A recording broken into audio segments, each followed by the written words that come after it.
Seguimos con el estudio. Estamos en la guía, página 68, en la letra B bajo punto 5 dice, el Espíritu Santo posee los atributos de Dios. Recuerden que estamos haciendo un estudio bastante sencillo. Estamos estudiando varios versículos donde el Espíritu Santo posee los atributos de Dios. Por ejemplo, si la Biblia dice que el Espíritu Santo es eterno, ¿qué concluimos? Que es divino. Que es divino, exacto, muy bien. Entonces, que si la Biblia, el Nuevo Testamento dice que el Espíritu Santo es la fuente o es el Espíritu de vida, ¿qué concluimos? Es un atributo divino, ¿verdad? Divino. Y es lo que dice Romanos 8:2. El Espíritu de vida me ha liberado de la ley del pecado. Entonces, vemos dos cosas.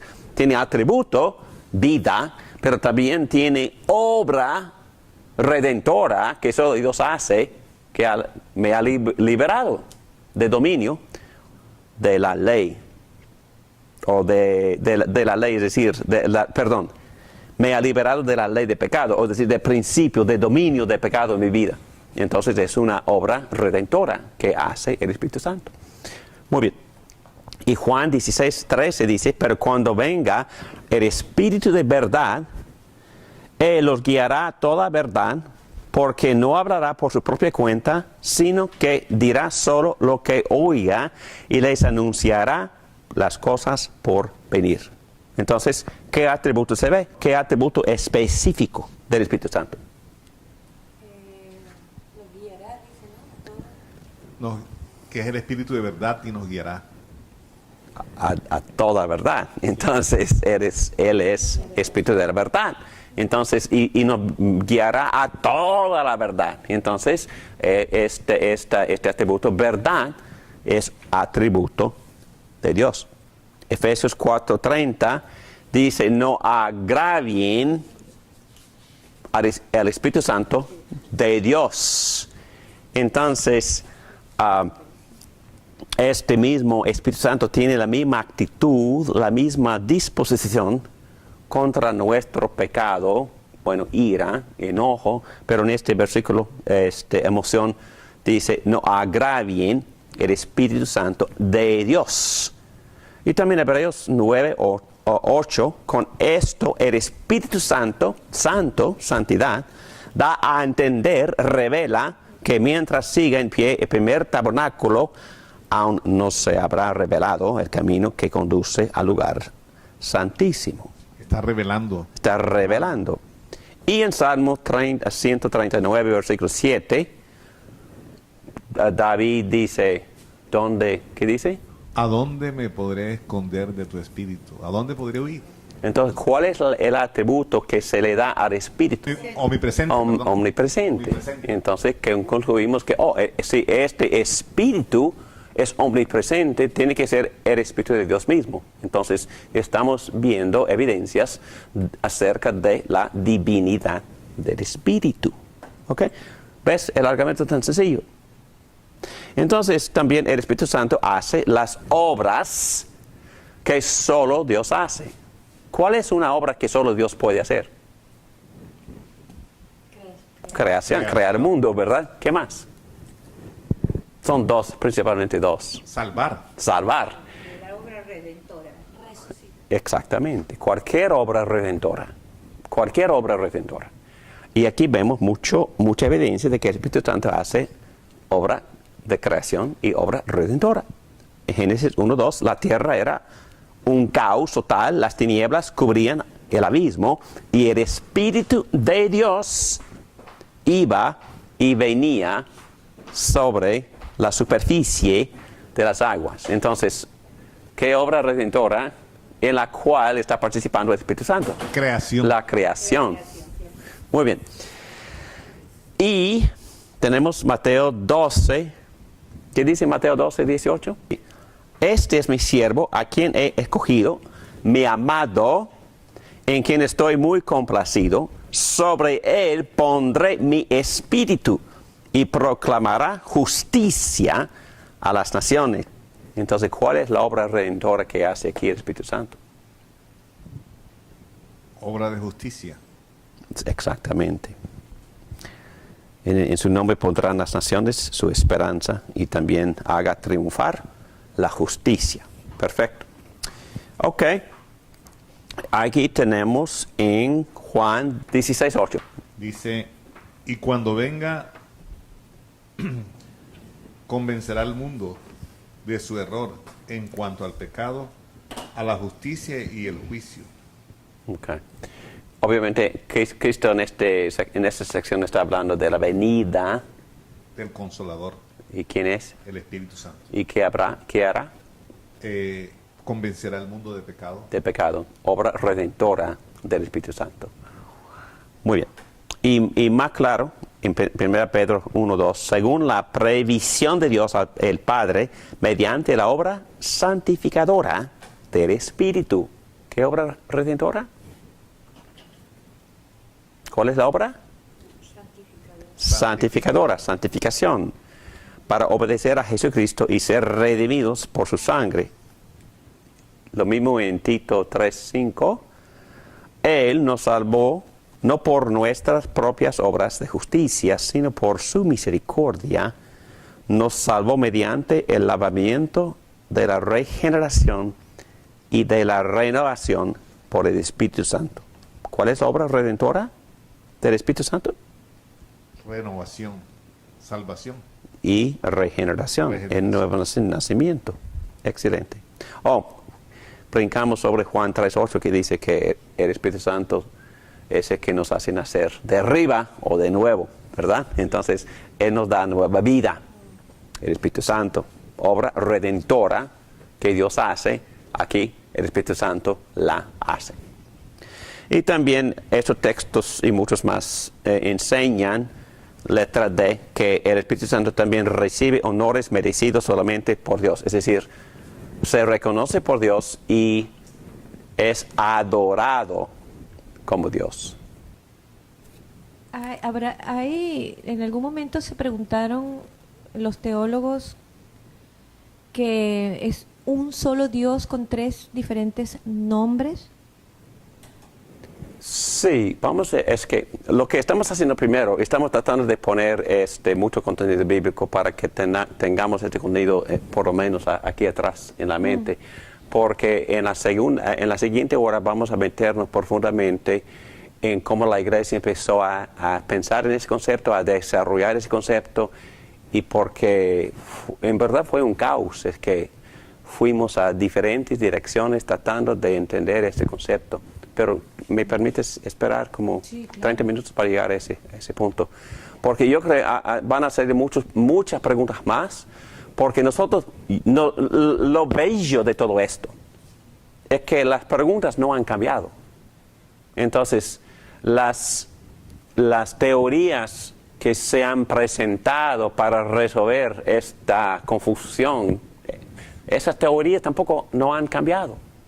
Y lo que vemos es que las mismas preguntas existen en el siglo XXI de las que existían en el siglo I. Y también los mismos errores que cometían en aquel entonces son los que muchas iglesias están cometiendo hoy en día. Entonces las mismas herejías existen, las mismas preguntas existen, pero también, gracias a Dios, la gran mayoría de las iglesias, mundialmente hablando, han llegado a la misma conclusión acerca de quién es Dios, hablando de la Trinidad.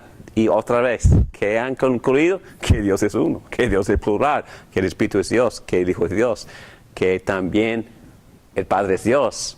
Y son tres en uno, comparten la misma esencia, comparten la misma sustancia, pero son tres personas en un Dios. Entonces, si tratamos de pensar mucho de esto, recibiremos un gran dolor de cabeza. Pero al mismo tiempo, si tratamos de refutar de esto, bueno, en un lado perdemos la sanidad. En otro lado, si negamos la sanidad, perdemos la perdemos el mismo alma. Vamos a seguir luchando, literalmente sudando, porque estas doctrinas no salen de fácil por una lectura ligera. No, hay que profundizarse, hay que examinar un texto con el otro, hay que estudiar lo que Dios está revelando progresivamente en el Antiguo Testamento, y vamos a seguir estudiando lo que los apóstoles concluyeron acerca de la identidad de Jesucristo como divino, como eterno, como Dios mismo. Y entonces los teólogos, empezando al final del primer siglo, empezaron a tratar de poner en ciertos formularios toda esta información bíblica. Y nosotros somos los que hemos beneficiado muchísimo de este tipo de estudio, especialmente en los primeros 4 siglos. Ellos llegaron a muy buenas conclusiones, correctas y bíblicas, y escribieron muy buenas confesiones, tal como Nicea, tal como Calcedón, y entonces estas confesiones son las que usamos hasta hoy. No es decir que sean inspiradas, pero que compilan y expresan muchas profundidades bíblicas de forma precisa y que nos ayudan mucho. Muy bien. Y el último punto que hacemos acerca de esta introducción, donde solo presentamos la información bíblica, punto 6, ¿recuerdan los primeros 5 puntos? Dios es uno, Dios es plural. El Padre es Dios, el Hijo es Dios, Espíritu Santo es Dios. Y ahora, el Padre, el Hijo, el Espíritu Santo, aunque uno en esencia, se relacionan entre sí como 3 personas distintas. ¿Dónde? ¿Alguien me da un pasaje? Mateo. Okay. Sí, en el bautizo. Debemos de leer eso. Y Mateo, capítulo 3, versículo 13. Yo lo leo. Un día Jesús fue de Galilea al Jordán para que Juan lo bautizara. Pero Juan trató de disuadirlo. Yo soy el que necesita ser bautizado por ti, y tú vienes a mí, objetó. Dejémoslo así por ahora, pues nos conviene cumplir lo que es justo, le contestó Jesús. Entonces Juan consintió. Tan pronto como Jesús fue bautizado, subió del agua. En ese momento se abrió el cielo y él vio al Espíritu de Dios bajar como una paloma y posarse sobre él. Y una voz del cielo decía: este es mi Hijo amado, estoy muy complacido con él. ¿Qué es lo que vemos aquí en este pasaje? Muy convincente. Vemos los 3. Vemos los 3, las 3 personas. Las 3 personas. ¿Y qué están haciendo las 3? Conversando. Están conversando. El Padre está hablando. ¿Y qué hace el Espíritu? Baja a ungir a Jesús. ¿Baja de dónde? Del cielo. Vio al Espíritu Santo bajar. Entendemos que Dios Padre lo había enviado. Entendemos que el Espíritu Santo fue enviado. Y viene de arriba. Y viajó de una persona a otra persona. Entonces hay movimiento de personas dentro de la cabeza que se llama Dios, entre las personas. Hay movimiento y también hay conversación. Porque, ¿qué dijo el Padre? Este es, él hablando del Hijo, este es mi amado, mi Hijo amado. Estoy muy complacido con él. En otras palabras, constantemente en los evangelios me gusta mucho lo que Juan nos presenta en cuanto a las varias conversaciones que Jesucristo tenía con su Padre. Jesús siempre decía: las palabras que yo hablo son las palabras del Padre. Yo digo solo lo que escucho. Entonces, 2 personas distintas. El Hijo siempre está diciendo lo que el Padre le está diciendo a él. Y por supuesto sabemos que cuando el Espíritu Santo viene, tampoco tiene problema para sí mismo. Él está aquí para reemplazar el otro Paracleto, el otro Consolador, que fue Jesucristo. Y ahora está aquí el Espíritu Santo para llevar a cabo el programa de Dios y la obra redentora, aplicárnosla a nosotros mismos, darnos a Cristo mismo.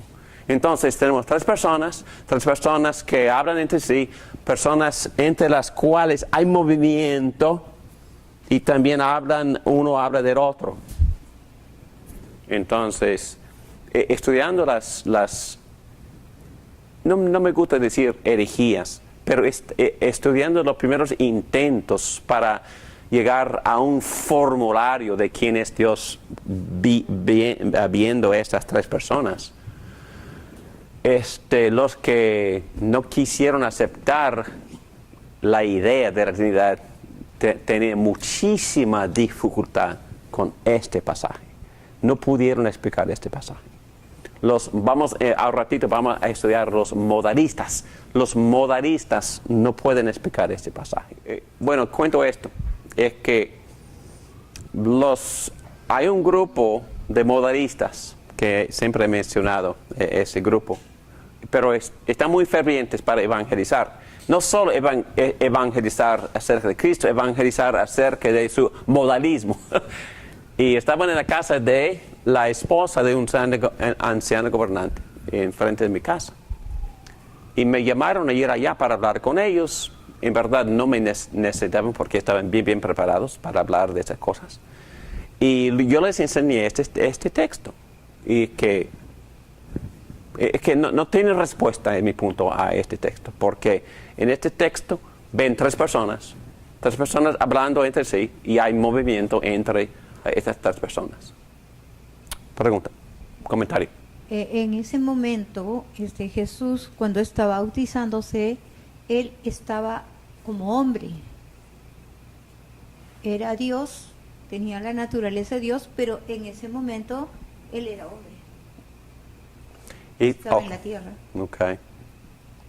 ¿Y por qué fue necesario que Por eso el Espíritu Santo bajó, el Padre lo reconoció como su Hijo, el Espíritu Santo bajó como Dios también, en unidad, ¿no? O sea... Ok, pero cuidado en la manera en que expresas esto. ¿No era divino antes? Sí era. Era, ok, muy bien. Entonces, la razón por la cual él recibía, yo diría, una medida sin límite, que Juan dice en otro evangelio, porque fue necesario que Jesús recibiera al Espíritu sin medida. El mismo texto que sigue lo explica, ¿verdad? Él dependía totalmente del Espíritu Santo. Siendo Dios y hombre en la misma persona, él dependía del Espíritu Santo para poder predicar, hacer milagros y llevar a cabo todo su ministerio. Por el control, por el poder, por el bautismo, en este caso, por la llenura, porque él recibió sin medida al Espíritu Santo. Se pudiera decir que pura obediencia, 100% obediencia, porque Jesucristo, si hubiera querido, hubiera podido utilizar su divinidad, pero él no vino para eso. Él vino como hombre a cumplir una misión, a hacer todo lo que su padre le dijo que hiciera, o sea, a ser obediente. Definitivamente, y siempre con razón. Y él, según otros textos, se vació, es decir, se limitó a pleno privilegio, a pleno uso de todos sus atributos divinos. Quizás fue otro motivo por el cual dependía del Espíritu Santo. Pero demostró su poder cuando hizo milagros, o sea... Definitivamente, pero empezó a hacer milagros después de este encuentro con el Espíritu Santo. Oh, sí, sí. Y lo interesante es que de inmediato, ¿qué hizo el Espíritu Santo con Jesucristo? De inmediato, y lo llevó ¿a dónde? Al desierto para ser tentado por Satanás. Entonces, sí, con micrófono. Nunca dejó de ser Dios, siempre fue Dios. No, siempre. 100% Dios, y 100% hombre. Exacto, y vamos a examinar herejías que trataron de decir en el segundo siglo que él nació natural, hombre natural, y recibió divinidad después, aquí, en el bautizo, pero no, fue un error, una herejía. Después del nacimiento, en esos 33 años, hasta su crucifixión, o hasta antes de recibir el Espíritu Santo, ¿no tenía el Espíritu Santo? Ok, es incorrecto decir que no tenía el Espíritu Santo. Es no decir que recibió, o no lo recibió. no, si yo entiendo el lenguaje que usan los apóstoles, no había tenido antes al Espíritu Santo sin medida. Es decir, hablando en términos sin medida, hablando en términos de ser humano, aun con nosotros, la Biblia habla de dos cosas. Habla de bautismo, es decir, habla de la unificación que hace el Espíritu Santo con una persona al creer, lo bautiza, lo incorpora en unidad con Jesucristo, pero también subsecuentemente a su salvación, a su conversión, también él puede seguir recibiendo llenuras del Espíritu Santo. Y hasta que la Biblia misma nos instruye, sean llenos del Espíritu Santo. ¿Dónde? Efesios capítulo 5, versículo 18. Eso implica que uno puede andar sin ser lleno. Pero Jesucristo dependía desde este momento para poder hacer sus milagros, para poder levantar a los muertos, para poder predicar con eficacia, también después para experimentar la resurrección. Y él hacía todo eso dependiendo del Espíritu Santo que él había recibido sin medida en esa ocasión de su bautizo. Creo que yo siempre me tengo que repetir para no olvidarme que estamos hablando de su parte humana, porque divino... No, es que en su parte humana es que él, como nosotros, recibe el Espíritu Santo, ¿verdad? Ok. Estamos hablando de dos cosas distintas. Jesús siempre, eternamente, ha sido Dios. Pero también no cometemos el error de olvidarnos de que son tres personas distintas. Jesucristo puede ser divino y humano, dos naturalezas en una sola persona, y al mismo tiempo recibir la tercera persona de la Trinidad. Entonces no es cuestión de era divino o no.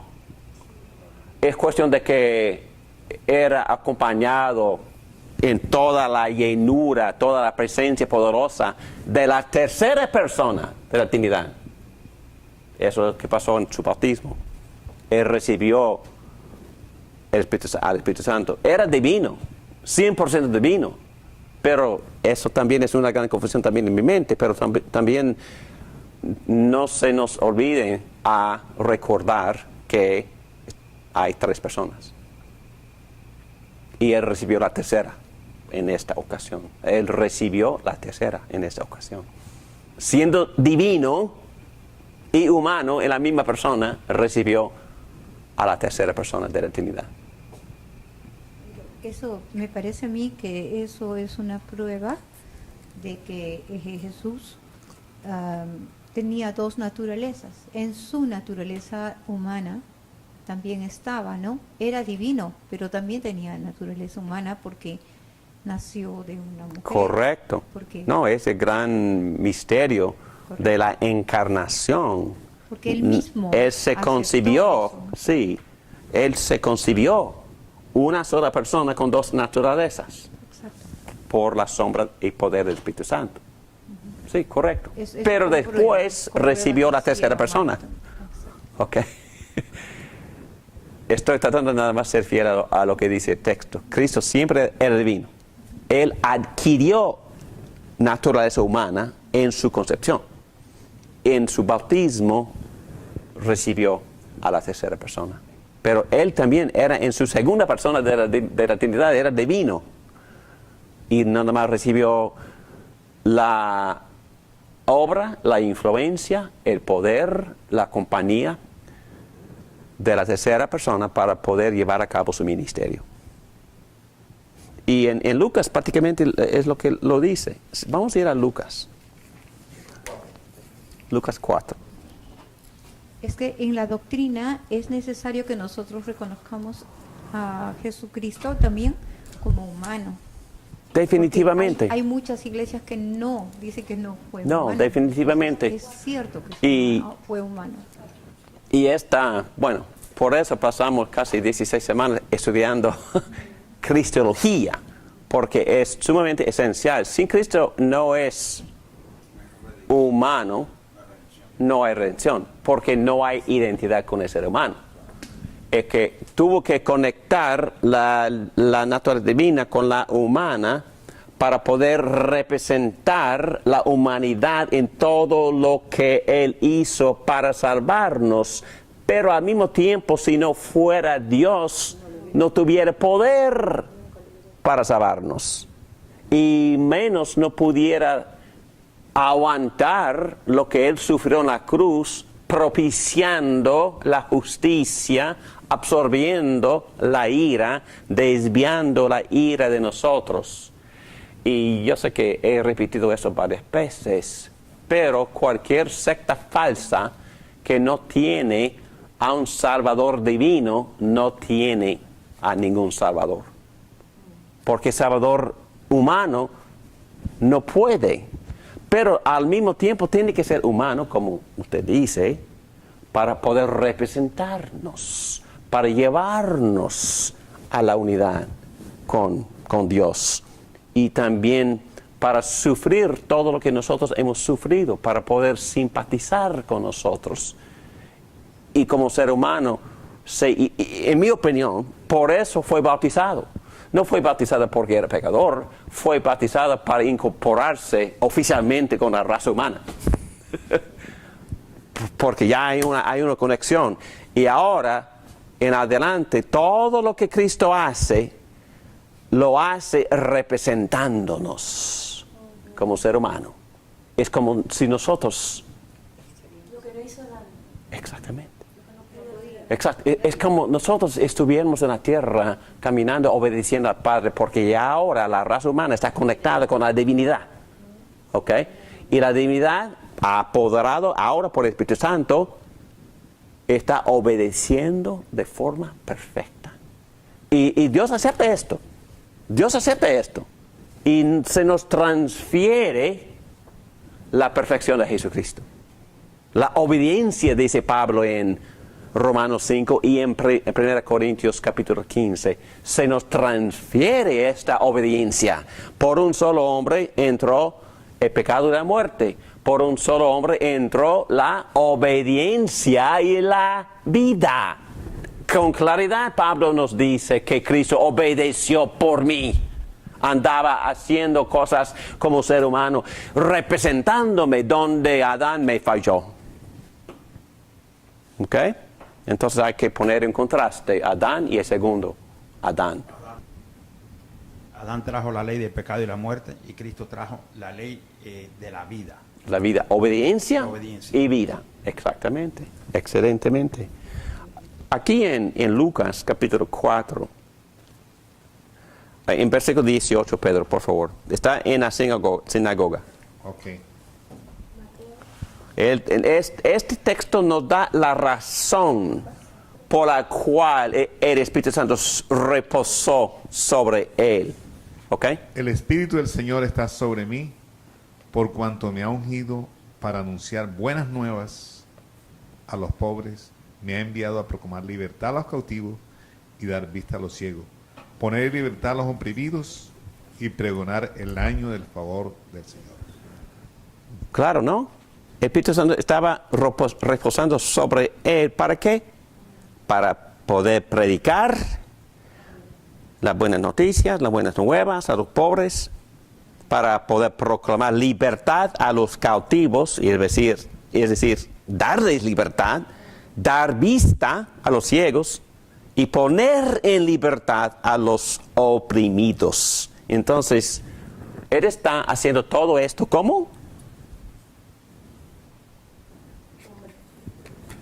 Dice, el Espíritu Santo está sobre mí. Entonces, está haciendo todo esto dependiendo de la tercera persona. Es divino, pero está dependiendo. En Hechos 2:32 dice el apóstol Pedro, a este Jesús Dios lo ungió. Ungió, sí, con el Espíritu Santo. Entonces, eso fue parte del plan, que Jesucristo también nos enseñaba, que nos enseñara a depender del Espíritu Santo. Eso es porque cada una de las personas tiene una función. Definitivamente. Es por eso que se da eso. Para llevar a cabo nuestro ministerio, dependemos del Espíritu Santo. Buscamos la llenura, y no es algo mágico. Hay que pedirle, lléname. Pero también Pablo dice en Gálatas capítulo 5 que tenemos que caminar, andar con el Espíritu Santo. Tenemos que meditar en la palabra y cultivar la presencia dependiendo conscientemente del Espíritu Santo, obedeciendo a Jesucristo. Ahí es donde experimentamos la llenura. Pero yo me refiero es al Hijo. Al Hijo. El Hijo tiene una misión. Oh, definitivamente. Y él tiene que esperar a la otra persona que haga su función. Muy buen punto. O sea, no interrumpe la función del Espíritu. Correcto. Ninguno de ellos se interrumpe. Correcto. Su función. Correcto. Eso me refiero, ¿verdad? Muy bien, muy bien. Sí. Y es muy interesante que la primera cosa que tuvo que sufrir fue ese encuentro con Satanás. Y él refutó a Satanás y no abandonó su misión.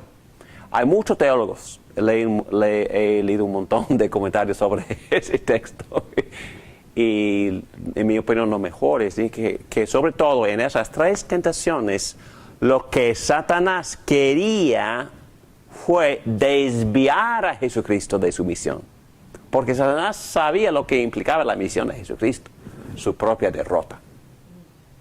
¿Okay? Entonces, por eso tentaba, para que él se sirviera a sí mismo y no al Padre, para que usara su poder para su propio beneficio o nada más para jugar. Y quería usar su posición para tentar a Dios mismo. No como Adán, que sí fue tentado y sí pasa la prueba. Pasa la prueba. Este segundo Adán sí. Otra vez estamos en el jardín, tomando la prueba. Y este Adán pasó. Este sí pasó Por la el prueba poder del Espíritu Santo. Mira, de Dios. dice, a este Jesús Dios lo resucitó y de ellos todos nosotros somos testigos, exaltados por el poder de Dios, habiendo recibido del Padre el Espíritu Santo. Esas cosas son muy profundas y es un gran misterio ver cómo las tres personas se relacionan entre sí. Dios Padre, Dios Hijo y Dios Espíritu Santo. Muy bien, vamos a terminar esta sección por ver, hay otros pasajes bíblicos en página 69 y quisiera nada más enfocar en quizás dos, porque hemos leído varios. En Salmo 45, versículo 6, encontramos estas palabras. Tu trono, oh Dios, permanece para siempre. El cetro de tu reino es un cetro de justicia. Tú amas justicia y odias la maldad. Por eso Dios te escogió a ti y no a tus compañeros. Tu Dios te ungió. ¿Qué? Tu Dios. ¿Ungió a quién? Al que se refiere en la primera línea. Tu trono, Dios, permanece para siempre. Entonces aquí está un Dios que tiene trono y Dios lo ungió. ¿Y dónde se encuentra este texto con dos personas? Uno uniendo al otro. Hebreos Hebreo también, pero Hebreos este es un 8, salmo del Salmo Antiguo Testamento. 110. Sí, en Hebreos dice prácticamente lo mismo. El autor cita Salmo 45, en el cual Dios unge a un rey cuyo trono durará para siempre, que en sí implica a dos personas con atributos divinos. En el libro de Hebreos, este ungido se identifica como Cristo, Dios. En Hebreos capítulo 1, versículo 8, tu trono, oh Dios. Ok, ya hemos tocado Salmo 110 y es imposible estudiar suficientemente este texto porque es el texto más frecuentemente referido en el Nuevo Testamento del Antiguo. Vamos a ir a punto 4, Proverbios 8. Me gusta muchísimo este texto, tan bello que quisiera leerlo. El Señor me dio la vida como primicia de sus obras, mucho antes de sus obras de antaño. Fui establecido desde la eternidad, desde antes que existiera el mundo. No existían las grandes mares cuando yo nací. No había entonces manantiales de abundantes aguas. Nací antes que fueran formadas las colinas, antes que se cimentaran las montañas, antes que Él creara la tierra y sus pasajes, y el polvo primordial que hizo el mundo. Cuando Dios cimentó la bóveda celeste, Él trazó el horizonte sobre las aguas. Allí estaba yo presente cuando estableció las nubes en los cielos y reforzó las fuentes del mar profundo. Bueno, cuando señaló los límites del mar para que las aguas obedecieran su mandato, cuando plantó los fundamentos de la tierra, ahí estaba yo. ¿Quién está ahí? ¿Quién? Yo. Jesucristo. Hay que entender la clase de literatura. Estamos estudiando poesía o sabiduría. Y lo interesante de este pasaje es el uso del modismo que se llama personificación. En todo el libro, me gusta mucho esto, hay dos mujeres, personas, y una persona se llama sabiduría. Y a través del libro, esta persona representa todo lo bueno, todo lo bello, todo lo elegante, es sabiduría de Dios. Pero hay otra mujer, una adúltera, y ella representa necedad, sabiduría, necedad. Y las dos mujeres están llamándoles a los Petit y Harsaleb, palabras en hebreo que se refieren a los necios, pero a los jóvenes necios. Y las dos están reclutando a los jóvenes necios. Y aquí vemos otro rol de la persona, es, modismo, personificación, pero aquí dice yo. Bueno, entonces es más claro que este pasaje está hablando literalmente de una persona que se describe como ¿qué? ¿Qué hace esta persona en este capítulo? ¿Qué hace sabiduría? ¿Qué hace? Dice que estaba presente. ¿Dónde?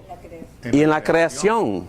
Y como que día tras día me llenaba yo de alegría, siempre disfrutaba de estar en su presencia.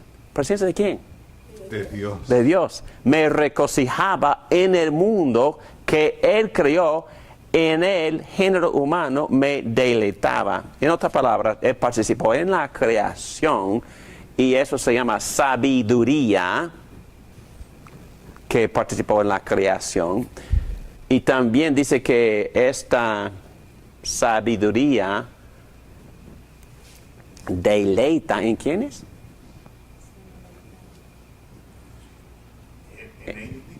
No. En el ser humano. La sabiduría ama al ser humano.